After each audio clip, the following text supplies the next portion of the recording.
about to enter Habs After Dark with Recliner Sports. 3, 2, 1, 0. What's going on, boys and girls, ladies and gentlemen? Welcome to another episode of Habs After Dark. It's Devin on Recliner Sports, and we're here to talk about a Canadiens victory for a change. It's been a few games now since we've been able to do that. Canadiens with a 4-2 victory over the Pittsburgh Penguins. Solid game. I thought the Canadiens played as close to a full 60 minutes of hockey as they have all year. I'm not going to say it was their best game of the year. It certainly, I don't think it was, but it was certainly a full game effort by the team. And if it really, honestly, hadn't been for the referees, I think this probably would have been a much more lopsided victory for the Canadiens. The Canadiens, of course, had a goal taken back on a minuscule offside call, offside review. If Josh Anderson was offside, he was offside by less than an inch.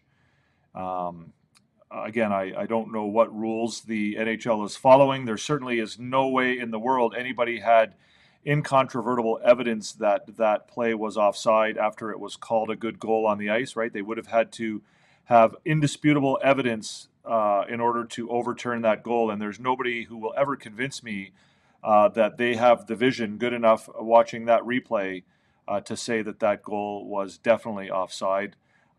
What's going on, Randy? I haven't been on the last couple games. There's been a few things going on in my life that have kept me busy and made it so that it's been hard for me to get on the air after the games lately. But tonight I had the time to do it, so I'm here. I don't know how long we'll stay on. The game ended up starting about 40 minutes late, so it is a little bit later in the evening here. We're coming up on 11:30 my time, but I will try to give you guys a show here. Lucky, welcome. Good overall game. I agree with you. I thought the Canadiens played a full 60 minutes tonight, which, is something that they don't always do. Something we've mentioned here before as a concern about this team. So that's my thoughts are fully in line. Again, I thought the referees were horrendous tonight. Again, I think that if the Canadiens had even relatively close to fair refereeing, I think it would have been more of a lopsided game.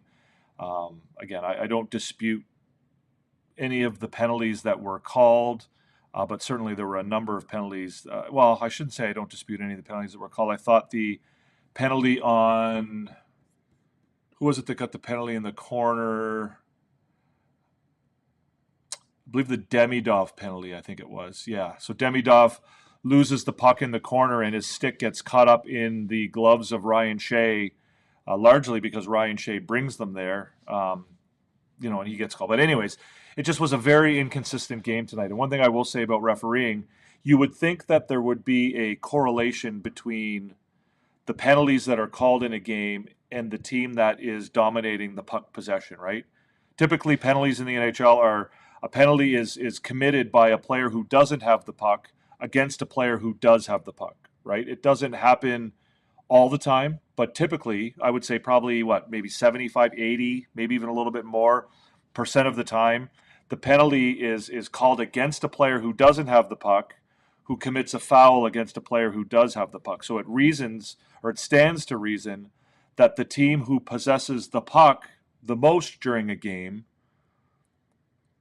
would have more power plays, right? Because they're, particularly a team that dominates the puck possession and has the puck, way more often than the other team. But again, tonight was a game where the Canadiens dominated the puck possession and carried the play, but for whatever reason, the refs decided to call twice as many penalties against them as they did against the Pittsburgh Penguins, right? And again, I don't really have any great dispute about the penalties that were called, the possible exception being the Demidov call, which I thought was just kind of, again, now they just see a stick in somebody's hands and they automatically call, hooking or slashing or whatever. But the problem with it is that they weren't calling. There was the end of the game. There was a shift there where Pittsburgh probably committed 5 penalties on the shift. There was a pick thrown by Christopher Letang. There was a hooking by Sidney Crosby. there was like 4 or 5 penalties that could have been called, but of course you're not calling, Pittsburgh Penguins with the last, 5 or 6 minutes in the game. You're just not calling that. So again, I'm not going to go in any great detail about the refereeing. I just thought that thank you, Primer. I appreciate it. Thanks for the compliment. It's been a few weeks since I shaved my head, but yeah, it's good to see you back. Thank you for joining us. I think you've it's great to see you, RDP. So those are my thoughts a little bit on the game. I thought the Canadiens were probably sent a message by the team, by the coach, not just at practice the other day. We saw there was a bit of a message sent at practice the other day for the Canadiens, but also with some of the moves that were made after the game against Tampa Bay with Owen Beck and Adam Engstrom being called up, and of course Jacob Fowler.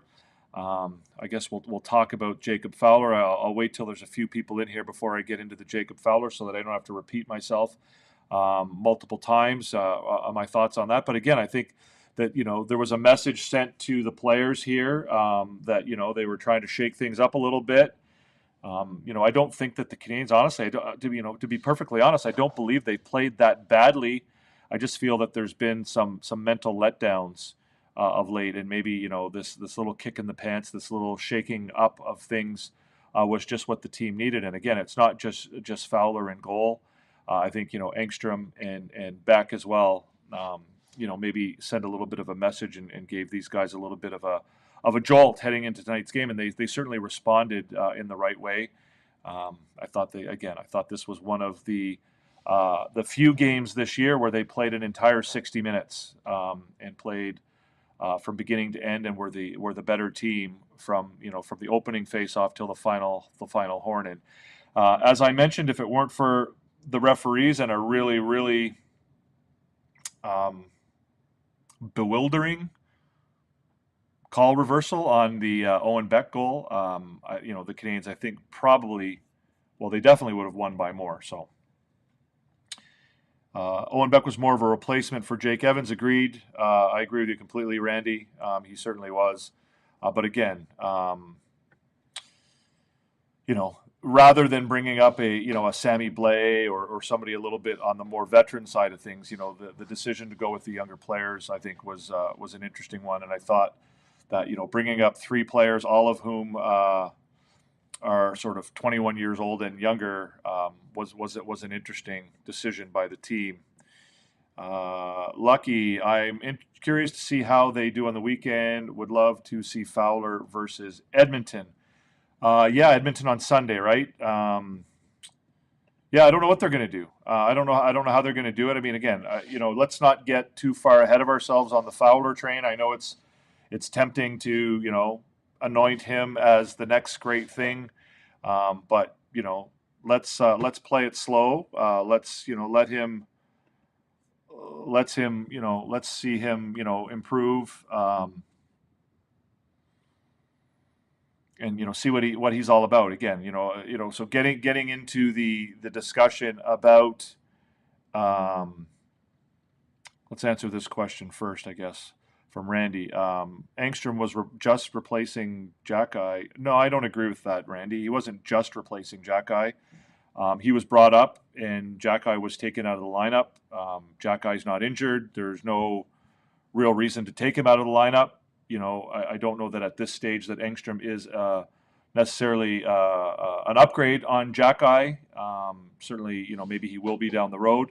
I think that the decision to bring Engstrom up certainly was designed to shake things up a little bit. I thought Jack-I's played quite well of late, so I don't think this was just a scenario where they were bringing him in to replace Jack-I, who you say plays only 13 minutes a game. I mean, 13 minutes a game for a third pairing defenseman is pretty standard. So just getting to the conversation about Fowler, my thoughts on that. I mean, again, I have mixed emotions or mixed feelings of the Fowler call up. On one hand, I'm excited. He's a prospect that we've been following for a long time. We've obviously heard great things about him. I've watched him play in Laval. I've watched him play at Boston College, and it was since he got drafted a couple years ago. He's been a great on a great trajectory, and certainly this was he was certainly looked at to be a player who would someday help the Montreal Canadiens, and I think that.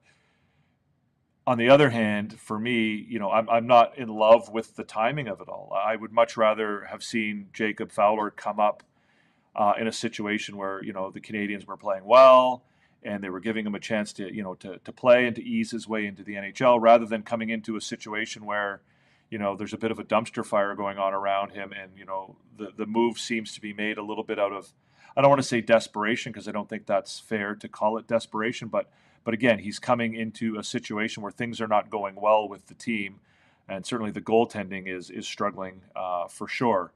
And so, I don't know that I love the timing of that and the idea that they're bringing him up in that scenario. But again, getting back to the positive side of things, here's a kid who's been, one of, if not the top goalie prospect in the NHL for quite some time, and the hope is, now that he's been called up, the hope is that he can, prove himself, and that he can dispel some of the, the conventional thought around young goaltenders, right? The idea that young goaltenders don't typically, they take more time to develop, and they don't typically make it to the highest level, to the NHL, right away. That they need time to play in the minors and to get a little bit of seasoning and some experience, and they take a year or two before they can make it to the end. The hope, I guess, obviously, I'm a Canadiens fan, and I want to see this kid do well, and I want to see him be a big part of the team, and I want him to do that, and I would love for him to dispel that conventional wisdom. But again, I think it's risky. The conventional wisdom is conventional for a reason, and the hope is obviously that Fowler becomes the exception to the rule, and certainly looked very good tonight. But one game does not make a career, and there's still a lot of there's not a lot of you just can't take too much out of one game. So let's not get too excited about it. So those are my thoughts on Fowler. I'm excited to see him play well. I'm glad he had a good debut. I'm not going to get too far ahead of myself. And again, I think the Canadiens are not going to have the kind of success they're looking to have this year unless, Dobesh and Montembeault are able to get their game back on track. So agree about the Fowler trade. Everyone needs to keep cool and let him show us in time. Yeah, but that's, again, that's not the Canadiens' style, the Canadiens fan style, right? They typically like to get excited about things. And Adam Engstrom tonight, to answer your question, Randy, is Adam Engstrom played tonight in he played a total of, is that even strength or is that 5-on-5? Believe this is player tables. Stand by. Player tables. Montreal. All strengths. Box score. Adam Engstrom tonight played 11 and a half minutes. So the answer to your question is no, Adam Engstrom did not play 20 minutes tonight. I don't understand what you're talking about, Randy. It doesn't matter how many minutes he played. Him being called up from the minor league affiliate to replace a player who is a regular in your lineup is shaking things up, right? When you take a guy out of your lineup who's played the majority of your team's games and you replace him with a guy who's playing his second game in the NHL, it's a shakeup. And when you call up three players under the age of 21 from your minor league team, following your, what was it, their second or third loss in a row, there's something going on there. There's more to it. So I don't know what the argument is here. I'm not really that interested in getting in a big debate about it, but I think it's pretty clear that the Canadiens made when's the last time the Canadiens called 3 players up from Laval at the same time? And I get that one was an injury replacement in a sense for Jake Evans, but at the same time the other 2 were not. The Canadiens did not have to call up Adam Engstrom to take Arbor Jackie's place tonight. They did not have to call up Jacob Fowler to play in goal ahead of Jakub Dobeš and Sam Montemo. So in that sense, it clearly was a shakeup. And whether you want to believe it was an attempt to send a message to the team, I don't know whether that's fair to say that. But I think there's certainly there was a shakeup in their lineup tonight with 2 guys who have been in the lineup for virtually every game this year being healthy scratch tonight, right? Jakub Dobeš and Arbor Jacki. So I wasn't really a fan of Arbor going down, but I guess something had to be done. But I'm starting to feel like he is becoming the whipping boy. Maybe I'm wrong. Well, he didn't go down. He just was a healthy scratch tonight, Lucky. So he's obviously still with the team, and he'll more than likely play. I suspect they'll do a similar thing on this road trip or on these next few games that they did when they went to Vegas, Utah, and Colorado, where they kind of rotate Struble, Engstrom, and Jacki. As far as Jacki being the whipping boy, I don't know. I know that's kind of a narrative that's going around about him and Marty St. Louis or Marty St. Louis not really loving the player. I don't know that I buy that. I do think that Jacki has played well of late. I don't think he has played. There's another reason why I think it's a shakeup is I don't think that Jacki necessarily has played badly enough or deserved to be taken out of the lineup. I don't think there's anything that he would have done, on the ice that would have warranted that personally. But again, sometimes you need to, again, I think the issues with the Canadiens in the last few games has been more mental than anything else. And sometimes, a little bit of a jolt, a boost, a shake-up, whatever you want to call it, can help you with that, right? They're not losing games because they're not good enough. They're losing games because they'll struggle mentally, or they'll have a letdown for we saw against St. Louis, right? They let down for about a minute, and that was enough to cost them that game, right? Otherwise, they probably would have won. So, these mental letdowns and these tonight was interesting because they they played very well, and they care. They could have. They went out and they scored early. They got the lead and they kept the lead. In previous games, they would carry the play early in the game, but they wouldn't be able to take advantage of their scoring opportunities. And tonight, they certainly were able to take advantage of those opportunities. So, those are my thoughts on all of that. Bienvenue tout le monde.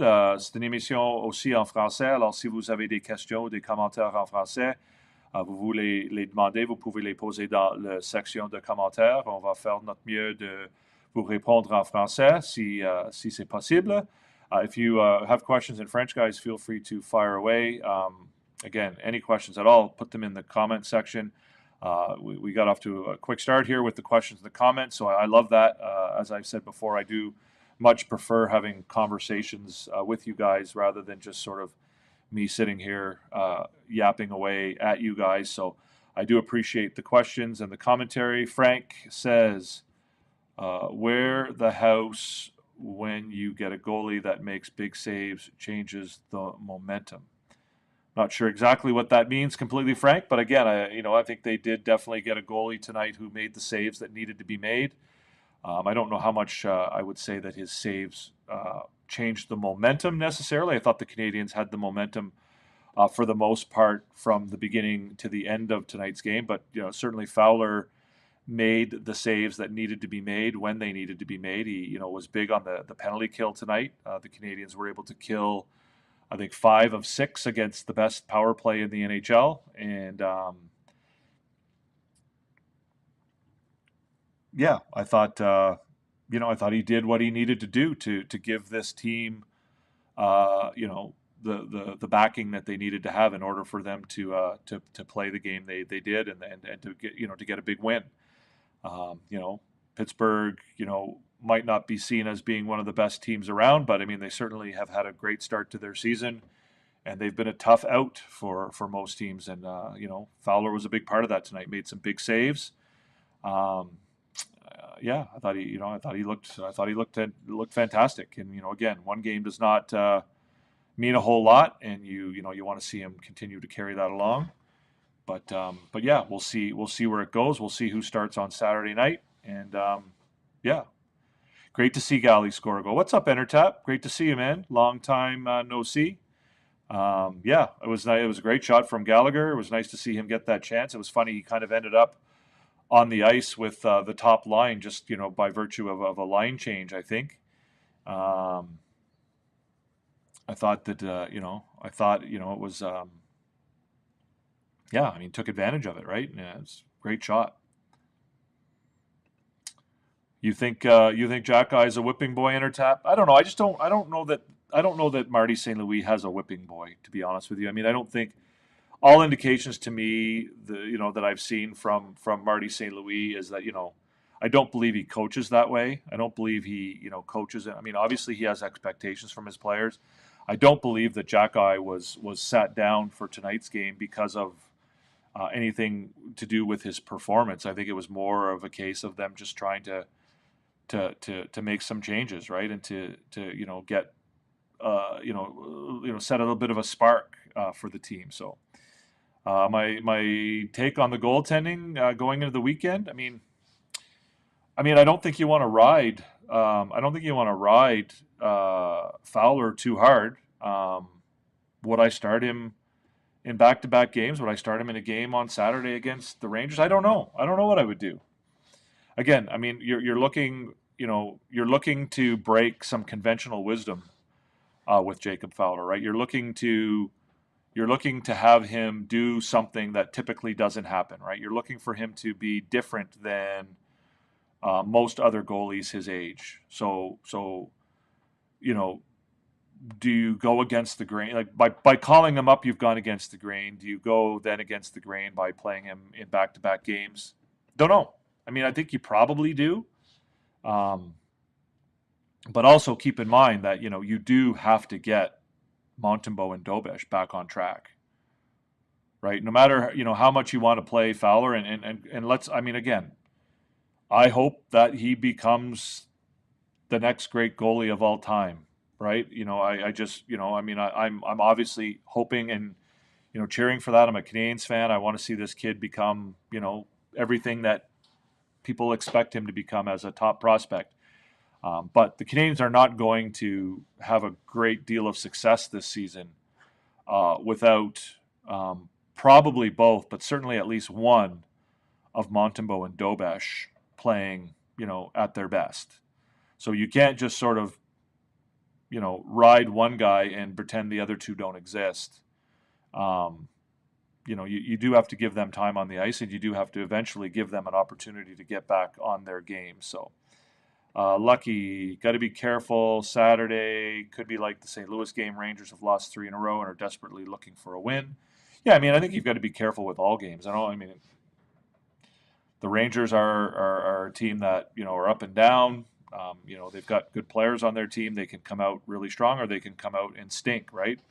So I don't know. We'll see. Entertap says that the Canadiens got to play Fowler in the next game. I don't know if I would go as far as to say they gotta. I mean, I think it probably makes sense to do that. But I don't know. Lucky says Dobesh Saturday, Fowler Sunday. I think that the next start probably goes to between Dobesh and Montembeault. I think the next one probably goes to Montembeault. But I don't know. I don't know for sure. So I would say that it's probably, going to be Fowler on Saturday. And then you've got a back-to-back. So then I would say you probably go with Montembeault on Sunday against the Oilers. But again, I don't know. I mean, it's again, they're going against the grain in all respects, even by bringing Fowler up. So to try and, apply standard thinking or normal applications to this situation, just, it's, you're just, fooling yourself, I think, a little bit. So.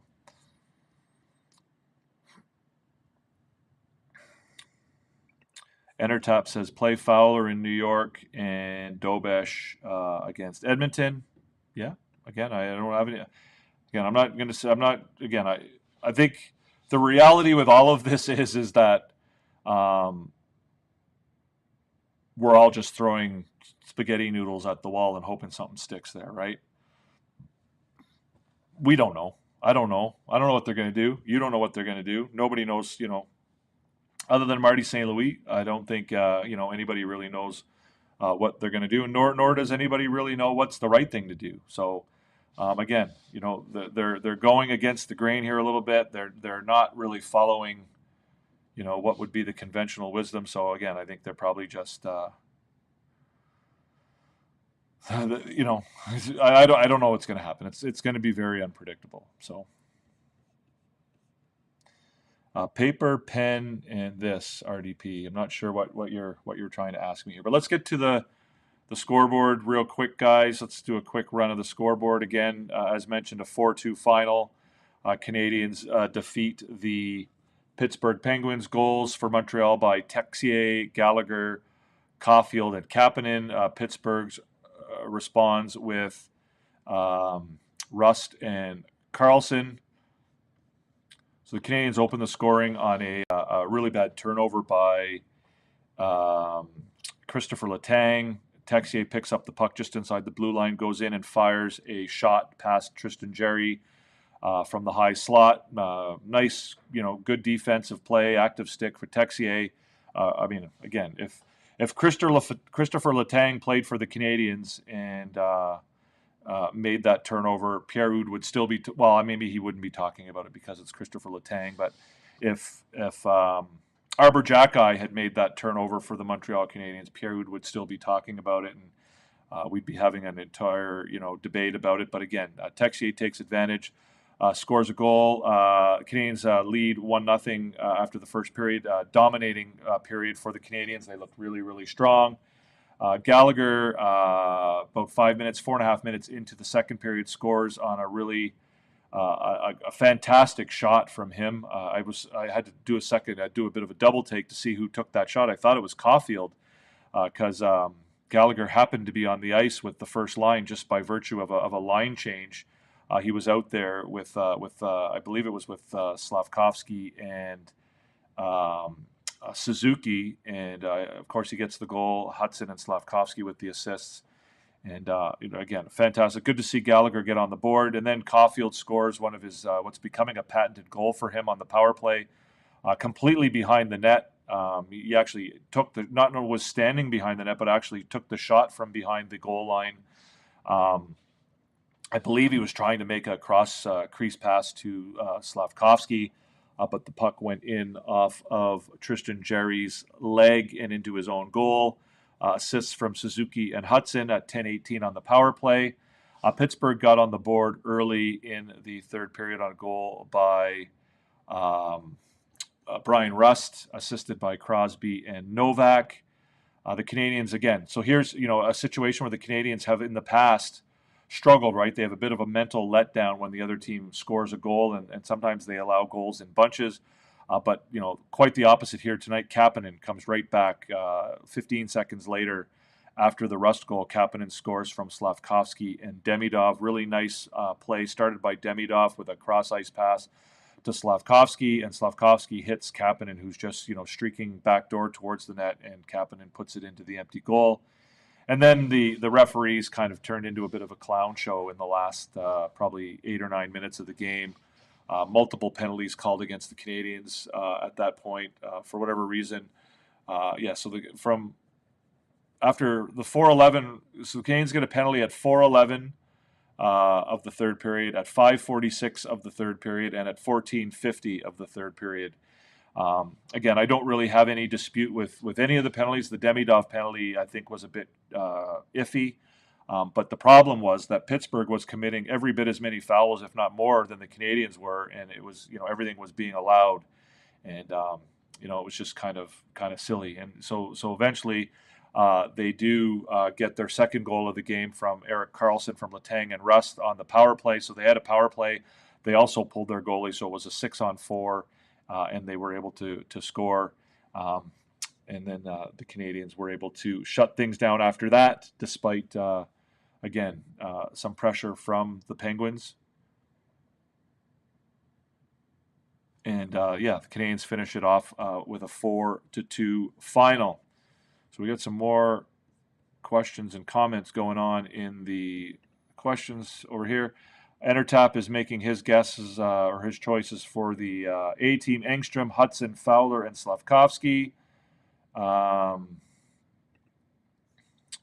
You are close. I believe you have 3 of 4. Don't look now, but the Hawks are in 4th.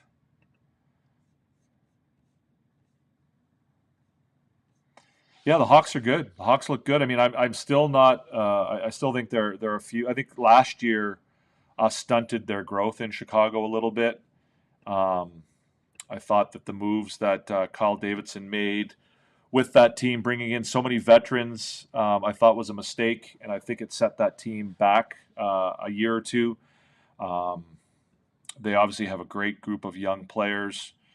I just wish that they had allowed those young players to play at the NHL level last year instead of some of the 35, 36, and 37-year-olds that they brought in as free agents. I didn't love that move by their management last year, and I think they kind of learned their lesson this year and got rid of some of those older players and have now allowed some of their younger guys to play at the NHL level. Which I think is the better move. I mean, if you're going to finish near the bottom of the standings, you might as well do it with your younger players and give them that experience and allow them to play together and grow together.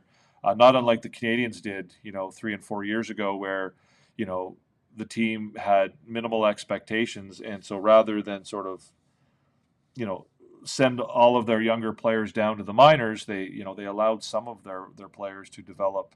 I know they say the NHL is not a development league, but it can be with some teams.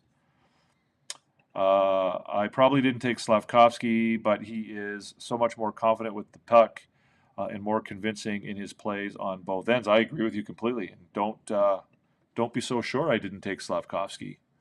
Don't be so sure I didn't take Slavkovsky. I love Slavkovsky. You know this. I mean, I've been on the Slavkovsky train for a while. And I've been on live shows with you on other channels and other places, Entertap, where I've defended Slavkovsky against other people who believed that he was too soft and that he would never be a impact player in the NHL and that he lacked the mental strength and the will to and the work ethic to be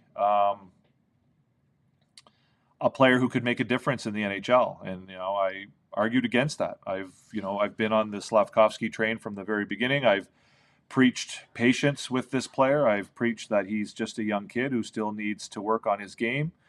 And he continues to get better. He had 2 50-point seasons in the NHL before the age of 20. And now I think he's finally coming into his own. And, he's combining, he's combining the new skill, the work that he does along the boards and using his size and his physicality to win those board battles and to retrieve pucks.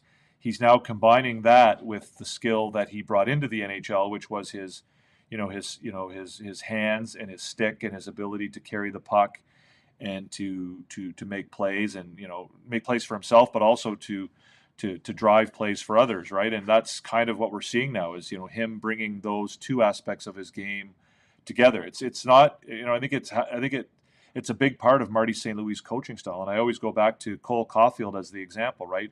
Cole Caulfield came to the NHL as a prototypical sniper, right? A guy who was a goal scorer. Like he, would set up in a certain spot and he would snipe goals from a certain spot, but he didn't really bring a whole lot other to his game. And then there was a period of a little over a season where he kind of, abandoned his goal scoring, and people were concerned that he was, had lost his touch and that maybe he wasn't going to be such a great goal scorer in the NHL. But the reality was that he was working on other parts of his game at the expense of his goal scoring. And now we see Cole Caulfield bring all aspects of his game together, right? The stuff that he had naturally, the stuff that he brought with him to the NHL, the goal scoring, now combined with the playmaking, the defensive side, the two-way hockey, all of the other things he now brings. He's brought that all together in one package, and now he's kind of a more complete player, and the player that who will be much more effective and much more impactful at the NHL level, right? You can have a guy who can score 30 or 40 goals by posting up at the face-off dot and just firing rifles at the net and scoring 40 goals and getting 15 or 20 assists. Or you can be a guy who gets 40 goals but also gets 40 or 50 assists, and all of a sudden you're a 90-95 point guy instead of a 60-65 point guy. And you're a guy who your coach can put on the ice in tight situations because you're good defensively. And I think that's what we're seeing from Slafkovsky, right? We're even seeing him go out there in defensive situations now. I think he even got some ice time killing penalties of late. He's on the ice late in the game because the coach can rely on him now. I know you mean for my A-team Entertap. So again, I'm saying don't count me out for having included him. Demidov did take a couple big hits tonight. One wasn't really a big hit. One was more he tried to go into the corner and kind of tripped over an opponent's leg. But yeah, he did take a big hit in front of the net at one point. Randy's A-team has Fowler, Hudson, Anderson, and Matheson. I like the Matheson pick. I really like the Matheson pick because I thought he had a really, really good game tonight. There were at least 2, maybe 3 situations where he made fantastic defensive recovery plays where he, took away really good scoring opportunities away from the other team. So let's just finish off with the scoreboard, guys. I just want to go quickly through the advanced stats on the scoreboard. So again, the advanced stats are really skewed here tonight, largely because of the power plays that the Penguins were gifted by the referees tonight. So these numbers are in all situations.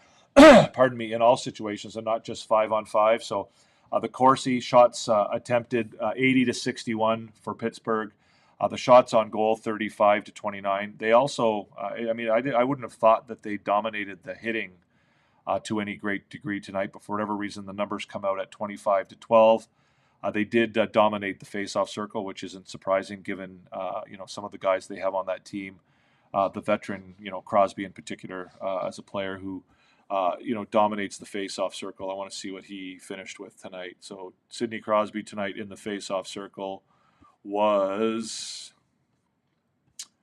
84% for Crosby in the face-off circle tonight. So Crosby was 84% tonight. Chari was 62%, and Novak was 50%. So that's not to be. You don't expect to dominate the Pittsburgh Penguins in the face-off circle. The high danger chances were only 14-12. Again, like I said, if the Canadiens had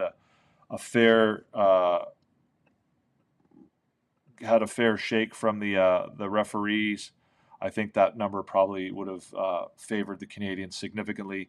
And the expected goals, 4.5 for the Penguins and just 3 for the Canadiens. Again, that goes back again to the power play. Again, if you want to look at that in just 5-on-5, so if you go to 5-on-5, the Canadiens' expected goals were the Canadiens 2.87 to 1.48. So three of Pittsburgh's expected goals came on the power play tonight.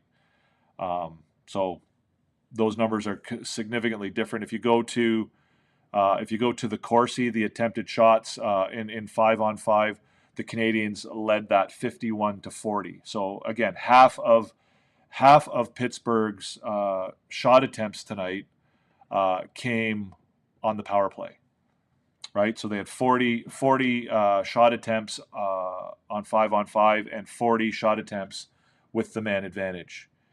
So you can go right across the board. Even the shots on goal, right?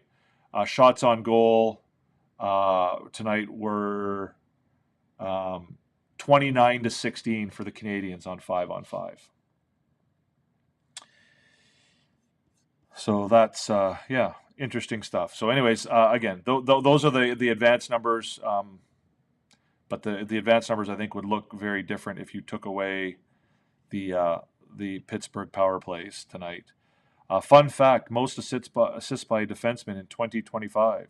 Hudson 55, Bouchard 55, Makar 53. You mean in the calendar year of 2025? Yeah, that's cool. That's an interesting fact for sure. Yeah, tap those likes, guys. If you're enjoying the content, give us a thumbs up. We try and do a show like this for you guys after most Canadiens games. As I mentioned earlier, it's been a few things going on with our family here that have kept me off the air the last few games, but I will do my best to get on here whenever I can. I know a lot of you guys are over watching Coach after the games, and that's cool too. But if you do get a chance to pop over and watch once he's finished or after the game's over, that would be awesome too. So hit the subscribe button down below there as well. Hit the notification bell. Tell your friends if if there's anybody out there you think would be interested in this kind of content. Where again, maybe I'm blowing my own horn, but I try to bring a bit of more of an objective sort of smart approach to Montreal Canadian fandom, where we can have some intelligent conversations about the team and our favorite players and the game and whatever, trying to avoid some of the the narratives that go on about the team that may be more based in rumors and sensationalism. So that's kind of what I try to bring here, and if that's interesting to you, then you're certainly welcome, and I'd love for you to hit the subscribe button and be a part of the channel. So let's get to the A-team, everybody's favorite part of the show. Tonight's A-team, we had a couple of Randy says Fowler, Hudson, Anderson, and Matheson, and Entertap said Engstrom, Hudson, Fowler, and Slavkovsky, and I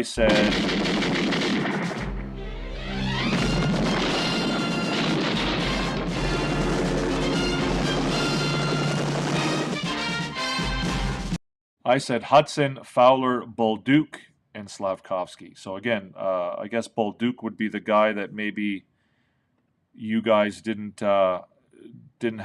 I think we all agree with Hudson, and certainly I think we all agree with Fowler. Fowler, I think, deserves to be there. NHL debut, super solid. Had a shutout going through 2 periods.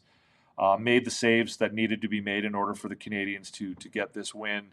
I won't say that the game was really at any great risk at any time, but he certainly made big saves. Certainly on the Canadiens killed 5 of 6 power plays against the best power play team in the NHL.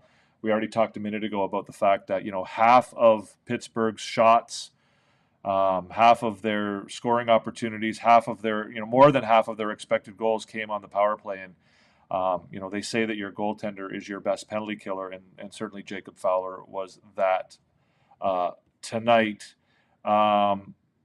Lane Hudson, again, just another solid game, right? I mean, his stats are solid.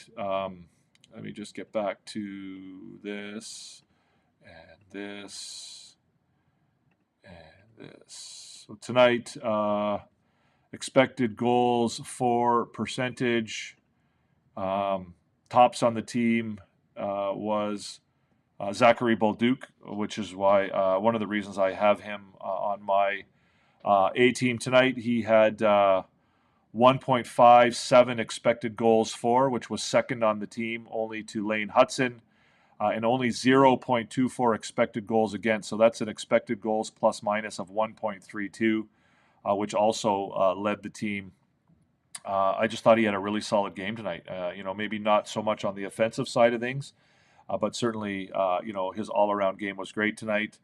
Cole Caulfield, I think, probably could have deserved some consideration. Mike Matheson, who I mentioned as well, in relation to Randy's choices.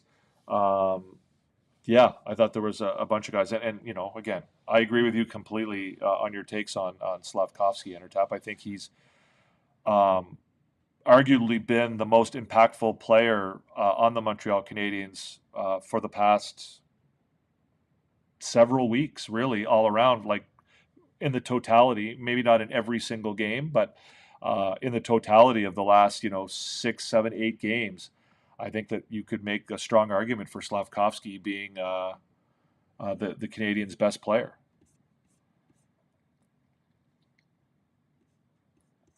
I don't know if you agree with that. Hudson tonight, again, just another solid Hudson game, right? His defensive game often gets overlooked, but tonight he had 2.14 expected goals for and 1.32 against. So that 1.32 against is kind of high. He got some ice time tonight on the penalty kill. I don't know if you guys noticed that, and looked pretty solid there.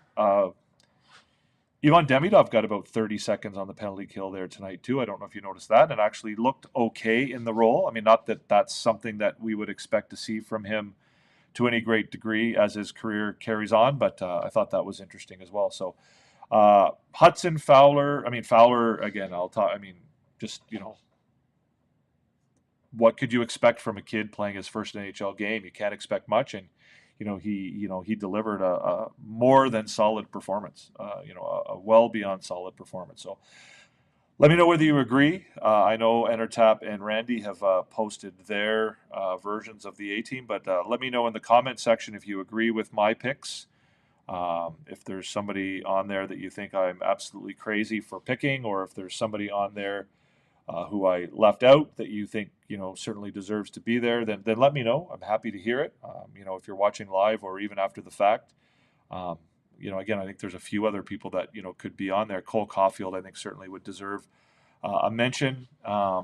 Jared Davidson, I thought, had a good game tonight as well. Owen Beck had his first NHL goal taken away from him.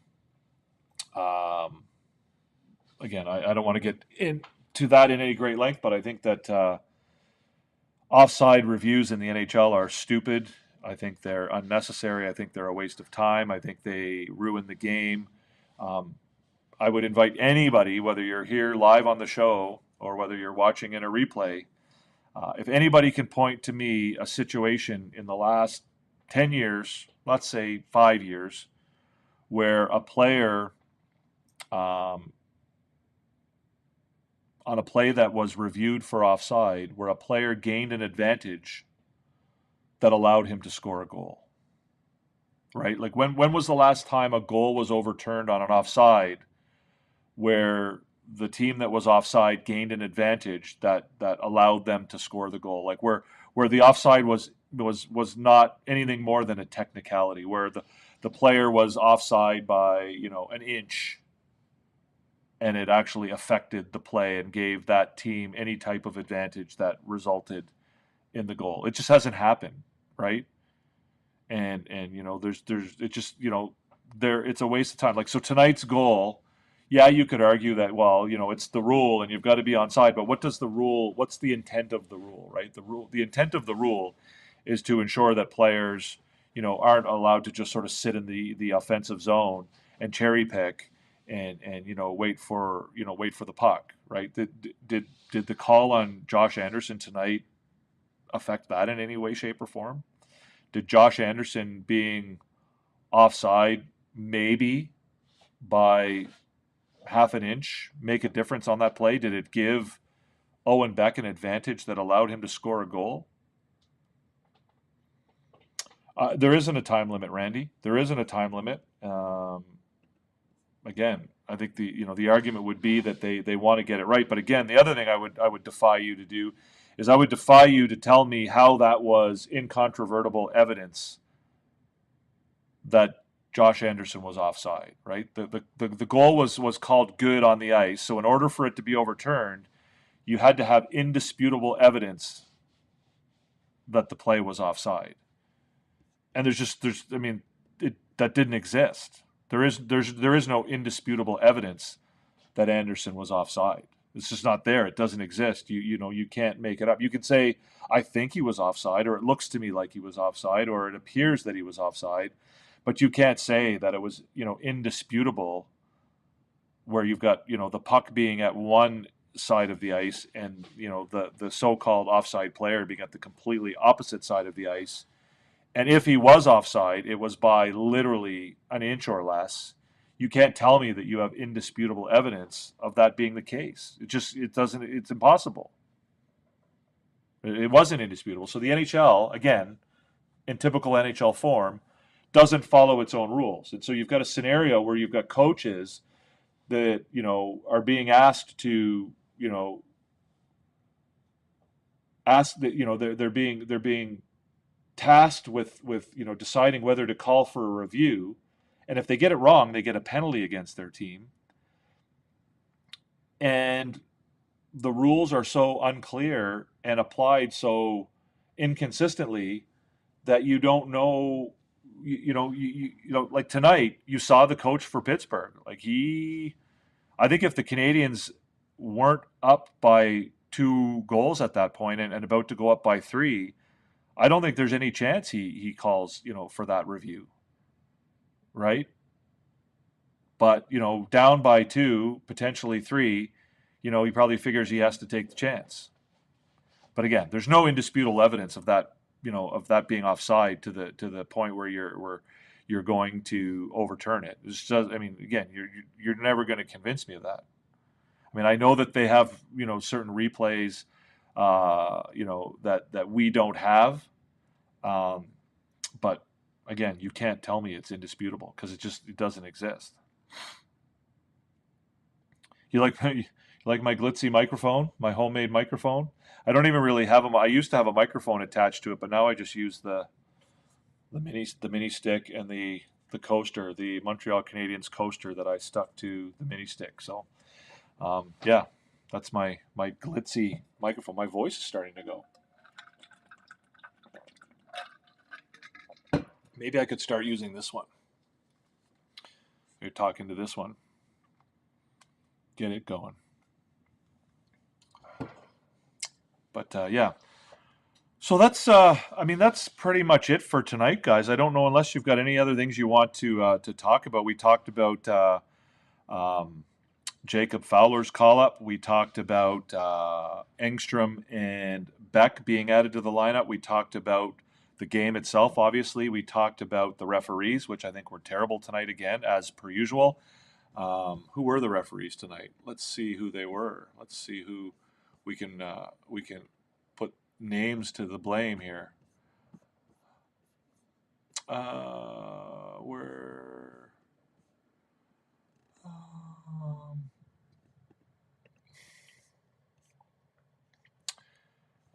Game summary. The referees tonight were Mitch Dunning and Peter McDougall.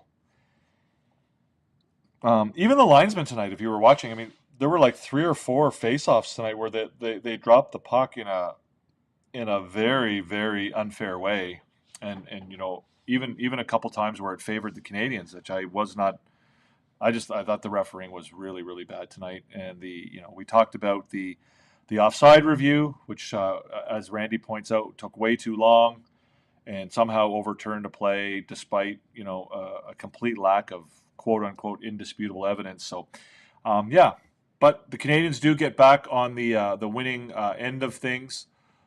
They move to, let's look at the standings real quick. I hit that wrong button. So they move to 35 points on the season in 30 games.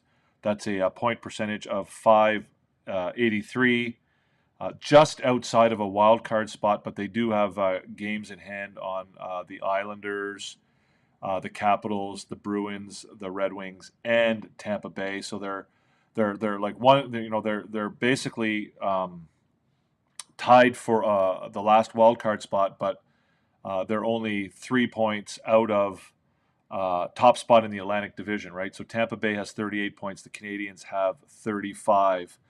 The Canadiens also have a game in hand on the Lightning.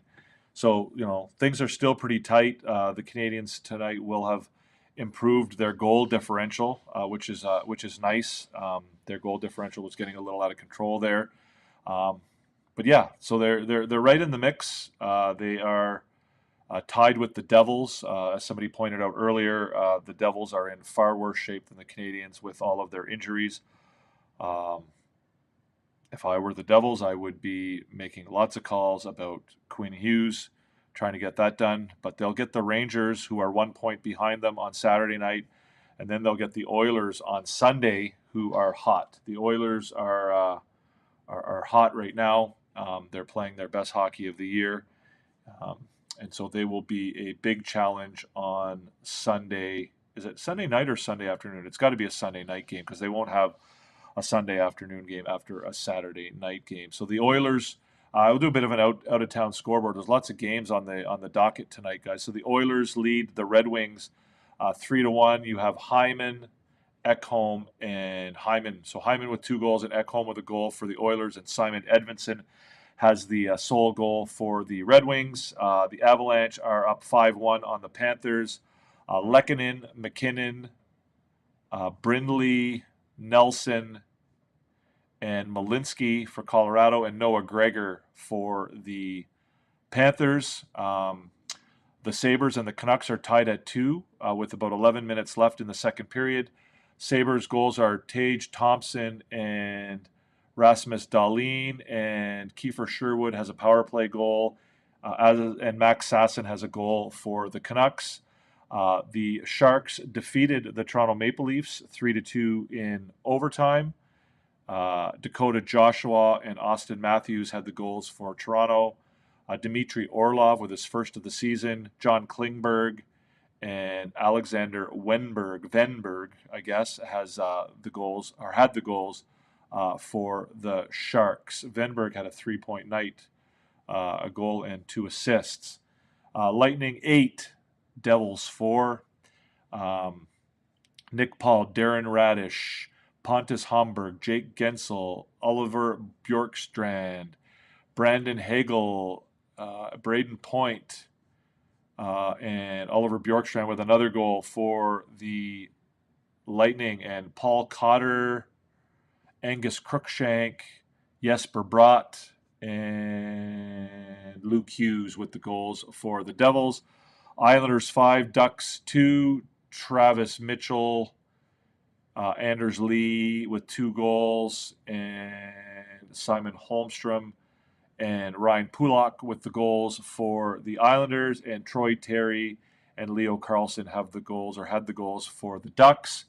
The Golden Knights defeated the Flyers 3-2. Golden Knights goals from White Cloud, Stone, and Stone. So 2 goals for Stone, 1 for White Cloud, and Noah Juleson, former Montreal Canadien, and Trevor Zegras with the goals for the Philadelphia Flyers. And, of course, in Montreal, you had the Canadiens defeating Pittsburgh 4-2. Texier, Gallagher, Caulfield, and Kapanen for Montreal, and Carlson with a power play goal, and Brian Rust for Pittsburgh. Hurricanes 3, Capitals 2. Hurricanes got goals from Ehlers, Stankoven, and Jarvis. Nick Dowd and Connor McMichael replied for the Capitals. It was a shootout win. So the Seth Jarvis goal was actually the shootout winner for the Hurricanes over the Capitals. Senators 6, Blue Jackets 3.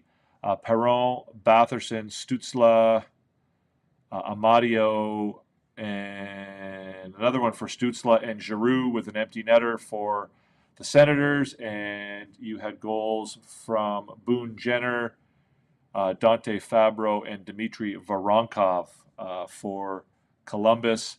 Predators 7, Blues 2. Stamkos with a couple goals. O'Reilly, Forsberg. Oh, Stamkos with the hat trick. Stamkos with 4 goals tonight.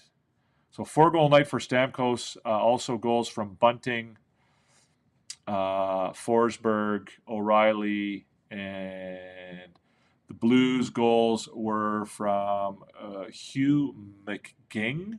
Never heard of him. He's a new guy. It's the first goal of the year. I don't know if it's his first of his career.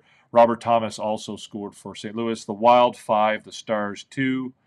The Wild got goals from Eriksson Ek, Bogosian, Johansson, Boldy, and another one from Johansson, empty net. And the Stars goals were Heiskanen and Jason Robertson. And finally, the Bruins 6, the Jets 3.